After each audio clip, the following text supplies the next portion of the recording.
बॉलीवुड की जो आज मैं खबर देने वाला हूं ना आप लोगों को, वो बहुत ही ज्यादा चटपटी और मसालेदार है। लेकिन अगर आप सुशांत सिंह राजपूत के फैन हो तो ये खबर सुन के आप नाचने लगोगे, मजेदार, मजा आ जाएगा आपको सही में। लेकिन सलमान के फैन हो तो फिर ये वीडियो ना देखे तो ज्यादा अच्छा है, क्योंकि आपको बहुत अंदर तक चोट पहुंचेगी। लेकिन ये सच्चाई है, झूठ बिल्कुल नहीं है, सबूत के साथ दिखाऊंगा मैं। चलिए बात करता हूं सुशांत सिंह राजपूत के बारे में। आप लोगों को यह पता है कि बॉलीवुड के कई सारे लोगों ने सुशांत के जिंदा रहते टाइम उसको कितना परेशान किया, और उसके जाने की वजह, मतलब उसकी हत्या की वजह में भी दो लोग बॉलीवुड के बहुत ही ज्यादा शामिल है। उसके में से दो नाम है करण जौहर और सलमान खान।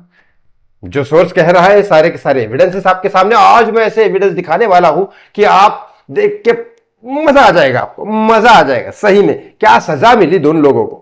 लेकिन इन दोनों के अलावा और एक बॉलीवुड की खबर है जो मेरी फेवरेट एक्ट्रेस है, रेखा। हाँ, वही पुरानी रेखा वाली, इन आंखों की मस्ती में वाली। उस रेखा को टाइम पास समझ गए थे एक एक्टर। बताता हूं तीनों खबरें, बस हाथ जोड़ के एक ही रिक्वेस्ट करता हूं पूरी खबर बताने से पहले इस चैनल को सब्सक्राइब कर लीजिएगा, वीडियो को लाइक और शेयर करना बिल्कुल ना भूलिएगा, प्लीज कर लीजिए। रेखा मेरी सबसे फेवरेट एक्ट्रेस है। यस, मैं मुंबई में पहली बार आया तो रेखा जी के घर के सामने गुलाब का फूल लेके गया था। रात भर रुका मैं गुलाब का फूल लेके उनको मिलने के लिए। अगले दिन सुबह वो मेरे को मिली, क्योंकि उनको पता ही नहीं था कोई लड़का रात को बैठा है बाहर। अगले दिन सुबह मुझे मिली और उन्होंने पानी वानी पिलाया, थोड़ा सा नाश्ता कराया और जाने दिया। लेकिन उन्होंने फूल एक्सेप्ट किया और बहुत अच्छे से प्यार से बातें की। उस समय मोबाइल में कैमरा नहीं होता था तो मैं चला गया बिना कैमरा लेके, लेकिन बिना फोटो लेके, लेकिन ऑटोग्राफ ले लिया था। लेकिन उसी रेखा को एक एक्टर ने कहा कि तुम मेरे लिए सिर्फ टाइम पास थी। कौन है वो एक्टर? और उसके बारे में सुनने के बाद रेखा जी बहुत रोई थी। बताता हूं। जीतू जी, जितेंद्र, यस, एकता कपूर के पिता, तुषार कपूर के पिता जितेंद्र, जो बहुत ज्यादा फेवरेट और बहुत ज्यादा हैंडसम आदमी थे, जिनके पीछे बहुत सारी लड़कियां मरती थी, लेकिन कई सारी लड़कियों का दिल दुखाया होगा, तभी जाके उनको उनकी शादी शोभा कपूर के साथ हुई, जो बहुत ही दबंग टाइप की औरत है, जो उनको बाद में कई जगह पकड़ा और उसके बाद जीतू साहब के अफेयर ही बंद हो गए। लेकिन जब अफेयर चल रहा था रेखा जी के साथ, तब उन्होंने कहा था कि तुम तो मेरे लिए सिर्फ और सिर्फ टाइम पास हो। तब रेखा जी आधा पौन घंटा रोने लग गई थी और उसके बाद उनका अमित जी के साथ अफेयर वगैरह ये सारी चीजें हुई। कमाल की बात है, अगर आप हैंडसम हो, ये हो, तो रेखा जी भी कोई कम तो नहीं थी। किसी लड़की को टाइम पास बोलना ये बिल्कुल भी मुझे सही नहीं लगता। चलो आपको बताता हूं करण जौहर, ठरकी करण जौहर। अब आप बोलोगे यार करण जौहर तो गे है, उसने खुद ही एक्सेप्ट कर लिया है, लेकिन फिर ठरकी कैसे हो गया? भाई ठरक सिर्फ लड़कियों के लिए थोड़ी ना होती है, लड़कों के लिए भी होती है। ठरकी करण जौहर, जिस तरह से बॉलीवुड की लड़कियां अब जाके बोल रही है ना कि मुझे साजिद खान ने इधर टच किया, उधर टच किया और मेरे साथ जबरदस्ती कर रहा था, ये प्रोड्यूसर मुझे सोने के लिए बोल रहा था, अब जाके सोशल मीडिया पे बातें निकल रही है। वैसे ही कई सारे लौंडे आ गए सामने। यस, करण जौहर ने जिसको काम दिया, को कोई वेटर बना है, कोई साइड में खड़ा है, उन लोगों को भी नहीं छोड़ा करण जौहर ने, और एक एक करके वो लोग सोशल मीडिया पे आ रहे। 2-3 लोग तो अपने यहाँ पे आने वाले हैं। तो भाई साहब बोल रहे कि भाई करण जौहर ने मुझे जबरदस्ती कराया, और करण जौहर ने मेरी मजबूरी का फायदा उठाया और बोला कि मैं तुमको बड़ा रोल दूंगा, और उसके अच्छे से, मतलब उसने करण जौहर की ले ली और बाद में भाई साहब काम ही नहीं मिला। अब क्या करें, लेना देना दोनों तरफ का आगे पिछवाड़ा सब चलता है, लेकिन इंडस्ट्री में काम मिलता ही नहीं है भाई।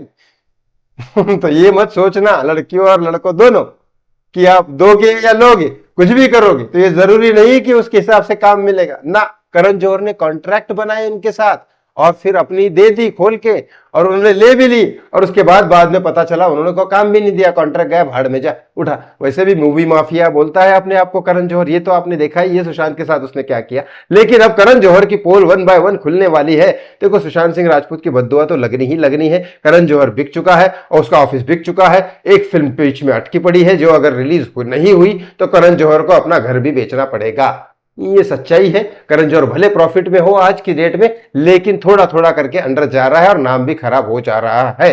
अब बात करता हूं सलमान खान। भाई मुर्दा भी एक तरह से सही होता है, थोड़ा बहुत उसको थोड़ा पूछते हैं लोग, लेकिन सलमान खान को बिल्कुल ही कुत्ते की तरह नहीं पूछ रहे, बिल्कुल बेजान आदमी हो चुका है। और सलमान खान की हालत मैं बताता हूं, एक एक करके सुनिए। सलमान खान को ऐसी नींद आती है 15 मिनट फिर जागता है, 15 मिनट आती है फिर जागता है। हम तो 6 घंटे सोते हैं, फिर घोड़े भेज के सो जाते हैं और हम जो उठते हैं तो फिर फ्रेश होकर उठते हैं। वो तो 15-15 मिनट की नींद लेता है, सलमान खान को नींद नहीं आती। 9 टाइप की बीमारियां है, उसको सुसाइडल टेंडेंसी आती है। आजकल सलमान की शादी हुई नहीं है, बच्चे है नहीं है, अरबाज खान का डिवोर्स होके वो अलग रहता है, सलमान को पूछता नहीं है। सोहेल खान, जब से सलमान का करियर डाउन हुआ है भाई भाई भी नहीं पूछते यार, कोई भी नहीं पूछ रहा अभी आज की डेट में। और सलीम खान तो वैसे भी बूढ़े हो चुके हैं, अब वो क्या है। लेकिन सलमान खान के पास आज ना रोने के लिए कोई है, ना सलमान के पास ब्रांड एंडोर्समेंट शो वगैरह सब चले गए हैं। डांस के शो में उसको कोई बुलाता नहीं है क्योंकि वो हाफता रहता है, उसको डांस आता नहीं, मोटा हो चुका है। पिक्चर है उसके साथ चल नहीं रही है, एक ही पिक्चर बाकी है, द बैटल ऑफ गलवान, जिसके बारे में आर्मी ऑफिसर्स ने, उनको आर्मी वालों ने अभी तक साइन नहीं किया उसके ऊपर, तो उसके ऊपर पिक्चर लगाने के लिए, पिक्चर आधे में अटकी है, पिक्चर लगाने के लिए कोई खड़ा नहीं है। पहले बोले डिफेंस वालों से साइन लेके, और डिफेंस वाले साइन नहीं कर रहे। अब मुझे बात बताओ, सलमान के पास कुछ भी नहीं बचा है, ऊपर से वो ना ठीक से सो सकता है, ना खा सकता है, ना पी सकता है।